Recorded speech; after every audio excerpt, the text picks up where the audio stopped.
Materi barisan dan deret bilangan ini bisa diterapkan pada kehidupan sehari-hari. Misalnya, pada pertumbuhan jumlah penduduk di suatu daerah. Itu karena di daerah tersebut bisa jadi jumlah penduduknya dari tahun ke tahun selalu mengalami peningkatan.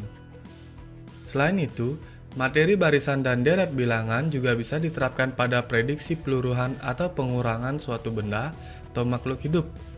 Perhitungan tersebut bisa diprediksi dengan menggunakan hitungan deret bilangan. Dan ada juga deret bilangan yang bisa diaplikasikan ke dalam manajemen keuangan seperti suku bunga, inflasi, kredit, debit, serta hutang dan piutang yang tak lepas dari perhitungan matematika. Nah, untuk lebih jelasnya, yuk simak materi aplikasi barisan dan deret bilangan berikut. Pertumbuhan suatu benda. Misalkan, R sama dengan nilai suatu benda setiap tahun, dan H nilai awal suatu benda. Jadi, nilai benda setelah 1 tahun dapat dirumuskan menjadi H1 sama dengan H ditambah H kali R. Jika dijabarkan menggunakan sifat distributif, maka akan menjadi seperti ini. Nah, inilah rumus pertumbuhan suatu benda setelah 1 tahun. Bagaimana jika pertumbuhan nilai benda setelah 2 tahun? Ya, tentunya rumusnya akan menjadi H2 sama dengan H1 ditambah H1 kali R. Jika dijabarkan menggunakan sifat distributif, akan menjadi seperti ini. Nah, sebelumnya rumus H1 sudah didapatkan di atas. Jika disubstitusi H1 ke sini, maka menjadi seperti ini. Lalu, jika disederhanakan menjadi seperti ini. Nah, bagaimana jika pertumbuhan nilai benda setelah 3 tahun? Ya, tentunya rumusnya akan menjadi H3 sama dengan H2 ditambah H2 kali R. Dan jika dijabarkan menggunakan sifat distributif, akan menjadi seperti ini. Sebelumnya, rumus H2 sudah didapatkan di samping. Jika disubstitusi H2 ke sini, maka menjadi seperti ini. Lalu jika disederhanakan menjadi seperti ini. Nah, dari penjabaran rumus yang sudah dibuat, maka dapat kita rumuskan nilai benda setelah T tahun adalah seperti berikut.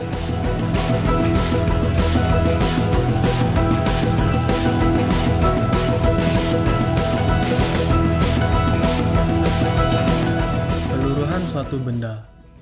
Misalkan, R sama dengan nilai suatu benda setiap tahun, dan H nilai awal suatu benda.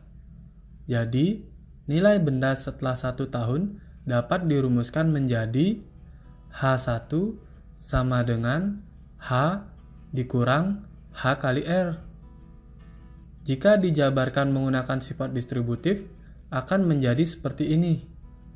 Atau istilahnya sifat distributif bisa dibilang H ini dikeluarin dalam kurung jadi seperti ini. Nah, inilah rumus pertumbuhan suatu benda setelah 1 tahun. Bagaimana jika pertumbuhan nilai benda setelah 2 tahun? Ya, tentunya rumusnya akan menjadi H2 sama dengan H1 dikurang H1 kali R.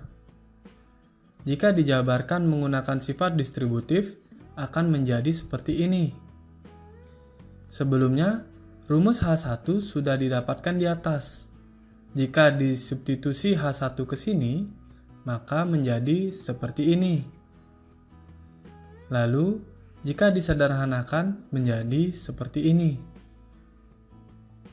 Nah, dari penjabaran rumus yang sudah dibuat, maka dapat kita rumuskan nilai peluruhan benda setelah T tahun adalah seperti berikut.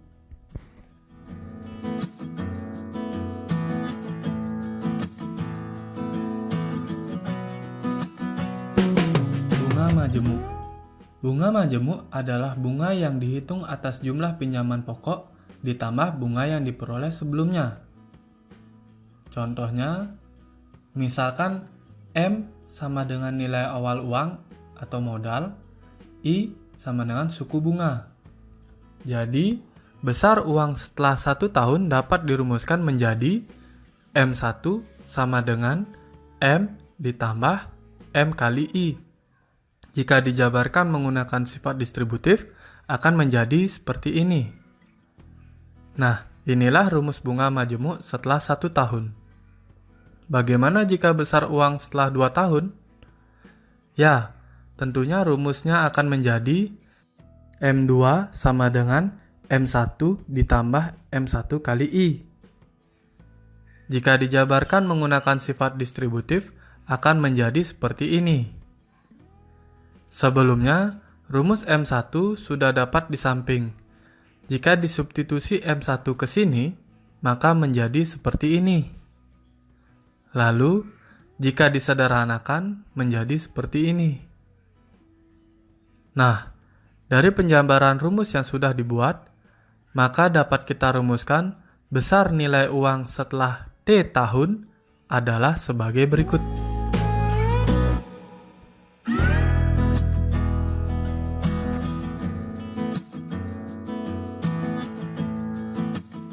Nah, coba kalian selesaikan latihan soal di bawah ini. Selamat mengerjakan.